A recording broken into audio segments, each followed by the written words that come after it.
Hello and welcome to another Houdini tutorial. My name is Kate and today we will be building something a little bit more complex than we usually do. We're going to be going over terrain and we will also be going over how to create a freezing fire effect, which is going to be the hardest part about these tutorials.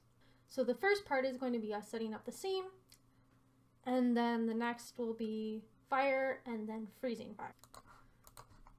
So I'm going to lay down my light, my environment light, and probably an ambient light. We'll edit these later on because I kind of believe we don't really need too much right now.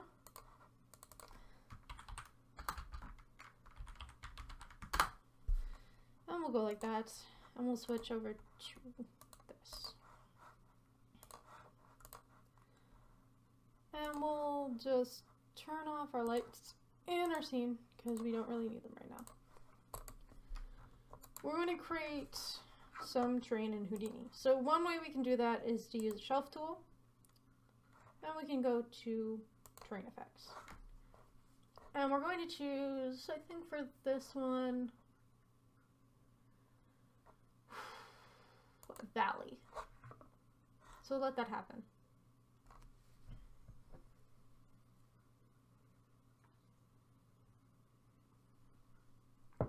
So these tools are really quick and easy for game dev, but you can also use them in different other things. If you wanted to composite a scene but you didn't necessarily have with you the copyright approval to go ahead and render some random mountains, you could use this in Houdini.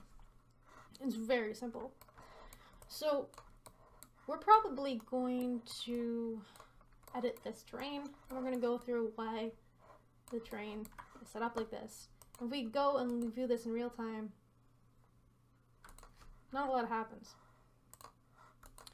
I'm going to press escape again. I'm going to go back to the beginning, and I'll play through a couple frames just so you can get the idea of what happens when you load terrain into your scene. There are some default settings that you do have to turn off.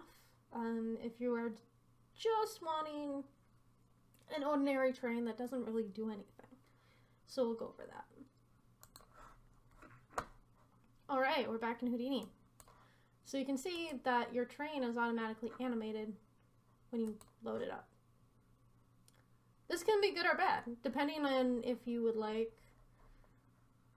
your scene to be animated, and maybe this is going to hold some water, so you want the water to affect the terrain around it. This is perfect.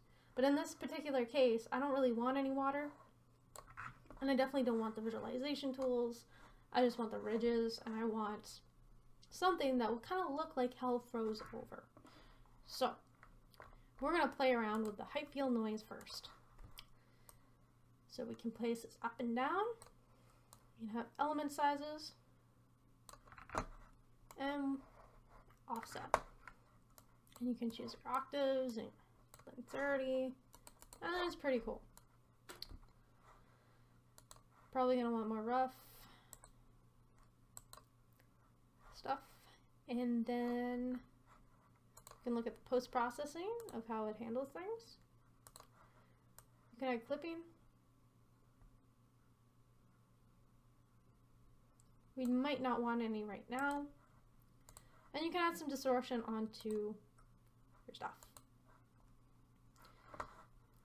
So if we go to height field distort, we get some nice ridges on our height field. So we can have a lot, or we can decide what type we would like. I like curl. There seems to be a lot of detail there. Got a lot of subsets to it as well. Go to height field erode. That's where your visualization tools start to come in. So we're going to work over here and then work our way back. In this particular case, I don't really want any of this, so I'm going to turn it off. For the simulation, that looks alright. I'm going to say freeze at frame 1 because I don't really want it to be animated, but that won't stop it from being animated. So that looks pretty cool. We have our layers. We have our bedrock. And we can play around with this.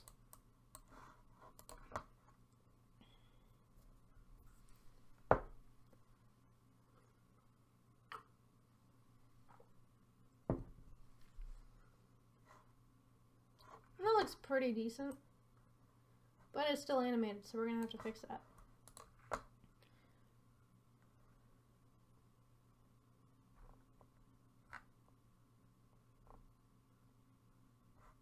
We probably want to turn our global seed off.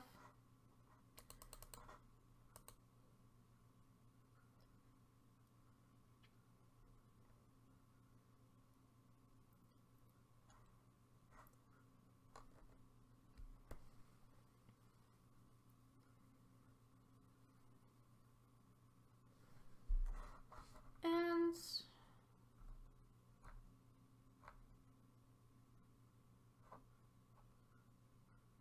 we probably want to turn this all the way off as well.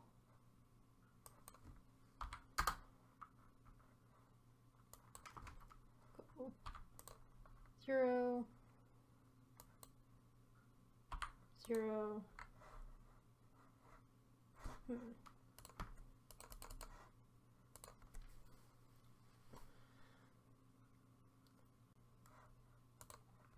So back to our train and our scene. And we're going to call that train out for now. So now we want to decide where we want to put our fire. Attributes that you're familiar with the regular pyro tools are not fully translated into something different in the sparse pyro tools itself. So we're going to continue working with pyro effects simply because it's a lot more familiar with me, and we can probably use those attributes cleaner.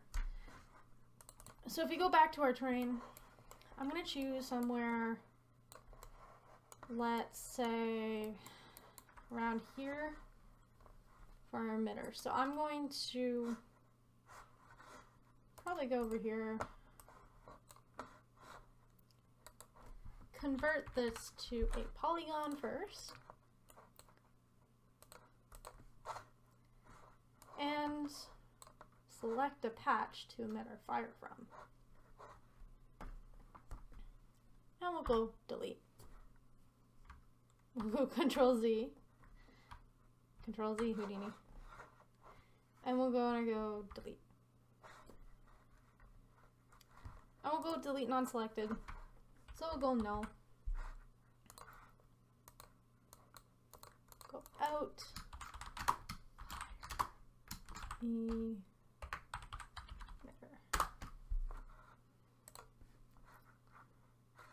We'll go to our pyro effects.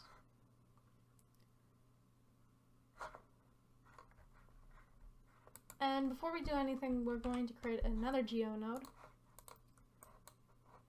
And we're going to go fire. Let's create another one while we're at it, labeled using effect.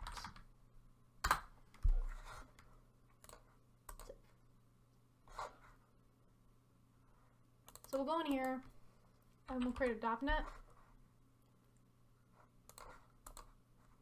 And we'll go object merge.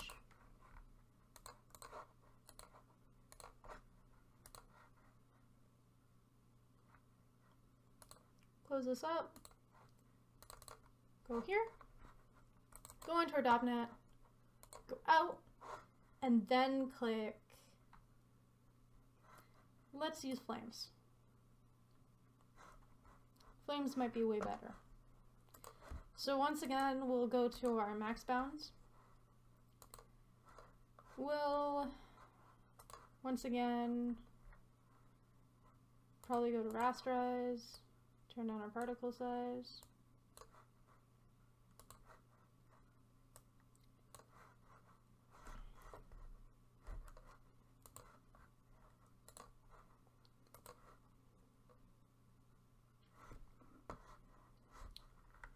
And we'll go out here, grab our pyro input stuff, copy,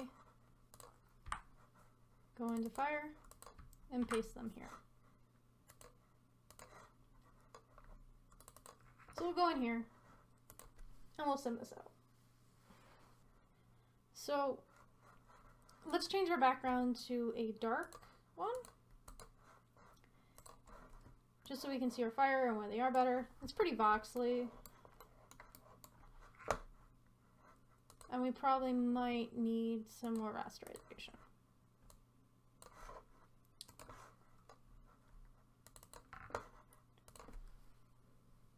It's bigger and it's going up, so we'll look at that. So we get some nice fires going. Unfortunately, I think we want our fire to start before the 1 marker, so we're going to go outside our .NET. Yeah, so what we're going to do is we're going to start our simulation at 10 instead of 1.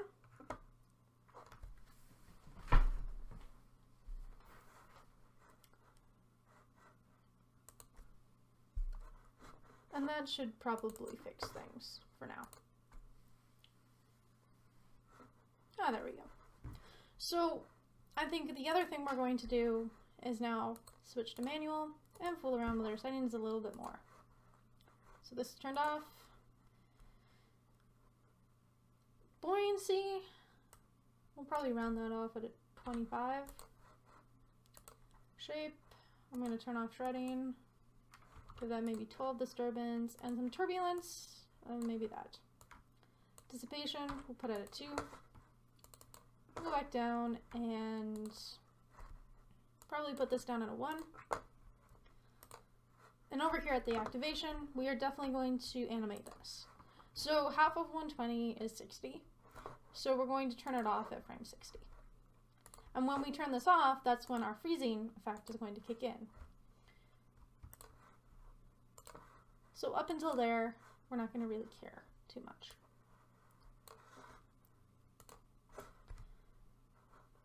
So let's change this back to auto update.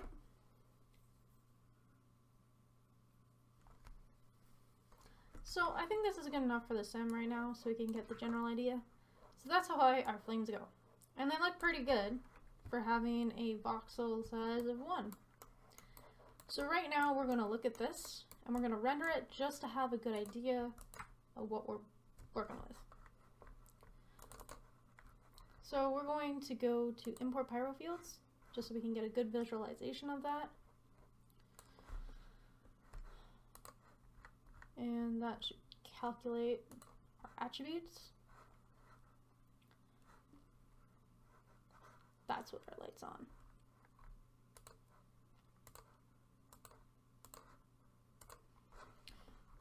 Now let's see if Houdini has manually added my flames. So I'm gonna go like that. Double check. Re-add your material back on. I'm going to save, and I'm going to go to render view.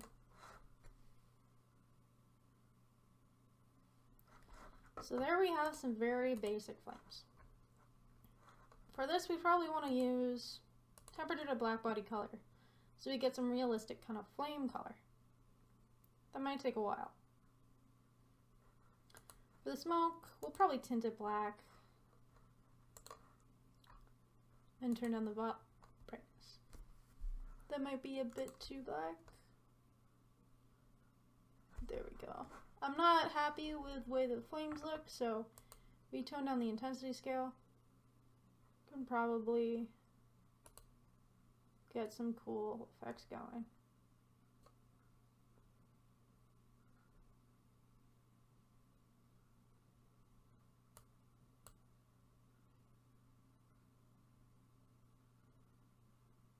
And when you're rendering this project, you probably want to put things on multiple different render layers, and I have a video for that.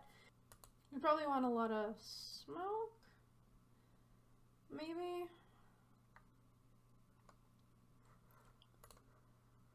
You can fit the range if you wanted to.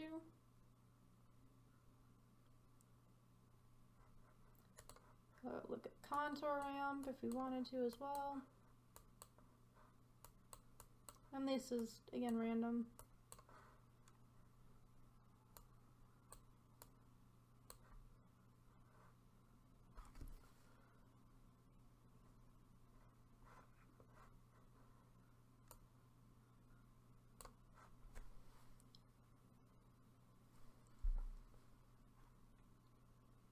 I kind of like that. I'm really digging that kind of vibe.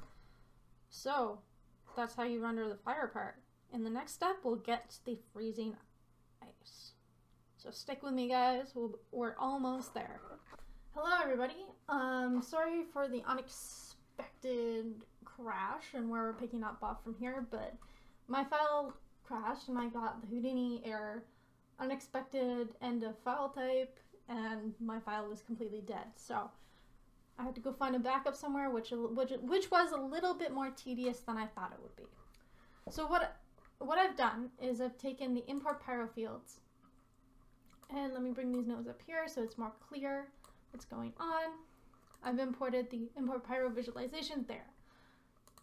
So if we go over here, we can see our fire and it's cached out, and that'll be the fire we will kind of see in our viewport. For the import pyro fields, we'll see something completely different.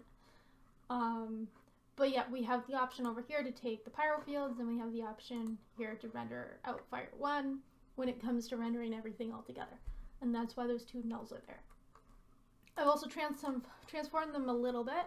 This transform is the exact same as this transform, and then that's just to line it up with the ice better. So what I've done here is I've deleted any attributes I don't need, converted this to VDB, and I've gone down here to VDB smooth, and this will take a little bit of time to rise up.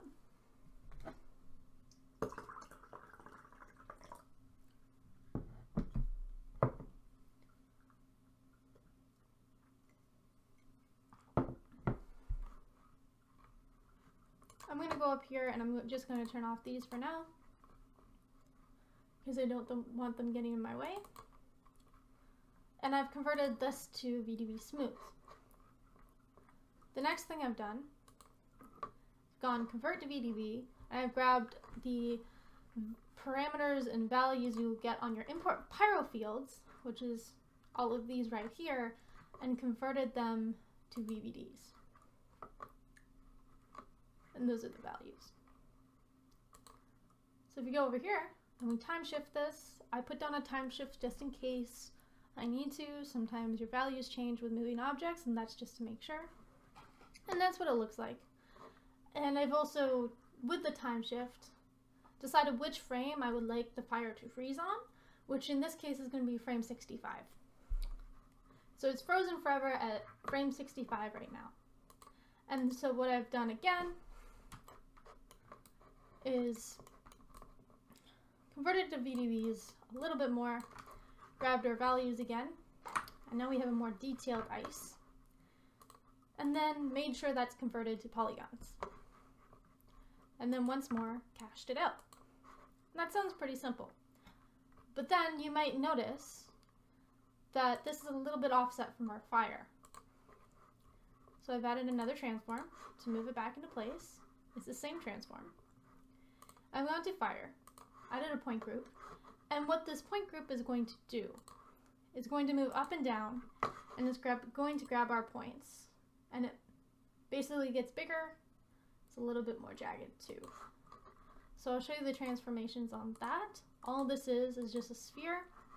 Feel free, it's completely random. It's also based on the size of your simulation. So if you have a different simulation, you may need a bigger sphere, a smaller sphere, more spheres, or even different geometry. So it's all simulation dependent. And for this, I've just decided that my keyframes are going to move this, translate from here to here, make it grow a little bit, and there we go. And then I've added some noise. And you can also put this up here, but for me that worked better. So this creates our point group, and it completely envelops our simulation. And I've told it now to delete anything of our mesh that is outside the radius of that point group with this delete. So if we skim over here, we won't see much change, but if we skim later in the simulation, it starts at the top. So I've told it to polyfill that, and what the polyfill has done just capped off the edges of our mesh that we've created to a single polygon. And then I've remeshed that, smoothed it out, and then finally cached it out once more. At a certain point, I also decided that I wanted to add the switch down here to tell this one to turn on. So if we go over here, before frame 65, this simulation will absolutely not take place or take into effect. And just add this just to speed up my simulation time. And also make sure if I have any errors or any jumping or any jittering or any appearance of any meshes before this section of time, nothing will be apparent in the render. And that's just something I do for fun. You don't need to add that, but it works really well for me. So that's the out of that. Now I'm going to show you the material that I placed onto this ice. I added a glass shader. The base color was, I didn't change it. Reflectivity, I toned it down a little bit. Added some dispersion, because you want that kind of rainbowy, icy effect. And that was pretty much it. I also enabled fake casustics. And that ended up working really well. So before we touch on the render nodes, I'm going to go to my object level, and you can see how I've separated the terrain, the fire, and the ice into 3 different renders. So the terrain we'll be able to see here.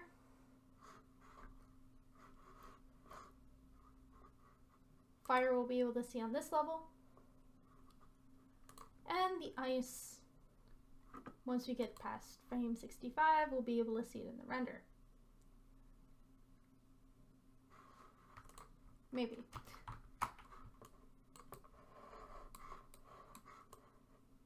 Huh. I'll just double check that. Maybe my object merge is not grabbing my ice. I'm just going to go up here, hide all other objects, and see what's going on. No, it's there. You just can't see it. It's very small. So that's all good to go. List all other objects just so we're sure. And you can see it forming on the top layer of our fire. You can also reverse the circle so it starts at the bottom and goes upwards. But I decided to start at the top. So now that we have those, I'm going to turn everything off. I'm going to go to our outs. And you can see here I've done something similar where I have my regular mantra down here. And forgive me, that was for all the test rendering I did. But these are the 3 important ones that you'll need to create. There's a render ice, render fire, render ground. And all these do really is render the ice, the fire, and the ground separately. For the ice, I told I wanted a force map from the terrain and the fire. And then I wanted to force the render of the ice. Wanted physically based rendering, I wanted motion blur. And then for sampling, this is all I changed.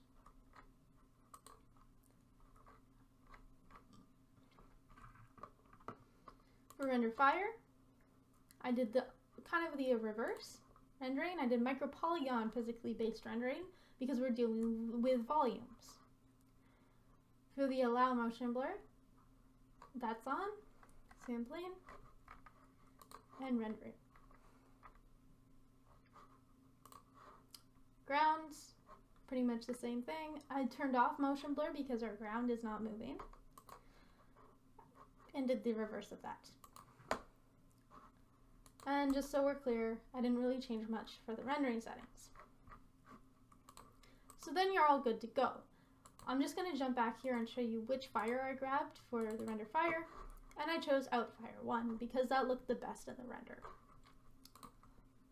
And so that's pretty much it for the first part of this series. I should also say that you may have noticed when I turned on the render terrain that you saw these little dots here. I ended up going back into here and adding some variation across the landscape with some basic spheres, lines. I'll just visualize this. So they're basically spheres on mountain nodes and randomized across. And then some also tiny bits of grass scattered. And then I cached them all out and I just put them back on my terrain. And that added some more variations to the terrain and created it a little bit less boring. So yeah, that's basically it, and this is part 1 of the freezing fire. This is a more simplistic fire approach you can use to freeze it. In the next one, I'll talk about a more dynamic simulation where we're going to get bits of ice to drop off of the fire and do a little bit more creativity with this technique. And I'll see you all in the next video. Bye!